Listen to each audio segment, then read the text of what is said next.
Saudara-saudara yang kami kasihi dan cintai, kata big dalam big data itu mendapatkan tekanan yang sangat khusus. Karena memang kalau kita bicara data memang sudah lama sebagai orang komputer kita mengenal istilah data. Tetapi ketika disandingkan dengan kata big, itu menjadi suatu daya tarik tertentu. Mengapa demikian? Sudah disampaikan sebelumnya bahwa kata big di sini sangat berkaitan dengan volume dari data yang ada. Kalau kita sekarang baru ngomong sebatas terabyte gitu ya, kalau kita beli hard disk masih 4 terabyte, 10 terabyte, dalam konteks volume data kita sudah bermain jauh di atasnya. Kita bicara di level petabyte, exabyte, zettabyte, bahkan sampai ke yottabyte. Ya, itu kalau ingin membayangkan besarnya seperti apa. Kemudian dilihat dari diversity-nya, keberagaman data, heterogenitas data. Datanya bisa terstruktur, bisa tidak terstruktur, atau semi terstruktur.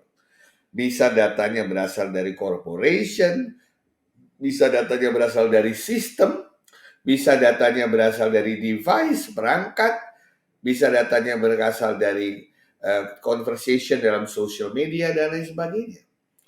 Dan kecepatan transmisi data itu sangat cepat, luar biasa, real time online. Hitungan detik sudah bisa didapatkan besar sekali data yang memenuhi lalu lintas di dunia digital. Dan cara mengumpulkannya pun serta menganalisisnya akan macam-macam. Kita bicara mengenai data mining, text mining, image analysis, visualization, real time, predictive modeling, dan lain sebagainya. Jadi itulah kalau kita lihat terkait dengan kata-kata big dalam suatu konsep big data. Jadi banyak orang kalau bicara big data itu selalu mencirikannya dengan 4V. Ya. V pertama adalah volume. Volume itu untuk menggambarkan besarnya data, the scale of the data. Yang tadi kami sampaikan udah mainannya sampai yottabytes gitu ya. Velocity berkaitan dengan kecepatan data itu tercipta, kecepatan data itu terkirim, kecepatan data itu dihasilkan oleh berbagai sistem transaksi, komunikasi, dan lain sebagainya. Ekstra cepat, velocity, speed. Ya. Kalau variety berhubungan dengan beda-bedanya format data. Ada yang teks, ada yang audio, ada yang video, ada yang animasi, ada yang multimedia, dan lain sebagainya. Dan semua itu harus diartikan. Bagi Anda yang biasa menggunakan statistik, tentu saja kita tahu kalau itu semua berbasis structure. Bagaimana dengan unstructured? Pasti banyak dibutuhkan metodologi dan metode untuk mengartikannya. Dan yang terakhir yang tidak kalah pentingnya, V yang keempat, yaitu veracity, yaitu uncertainty of the data. Kita tidak tahu data ini bisa dipercaya apa tidak, valid atau tidak, berisi berita yang nyata atau kebohongan, datanya lengkap atau tidak lengkap, tapi semua itu kita ambil semua dari dunia digital. Nah, bagaimana kita bisa membedakannya hal-hal yang terkait dengan kevaliditasan dan reliabilitas data? Itulah juga merupakan tantangan dalam big data. Volume, velocity, variety, dan veracity. Nah, kita kasih contoh misalnya dalam hal volume, variety, and velocity.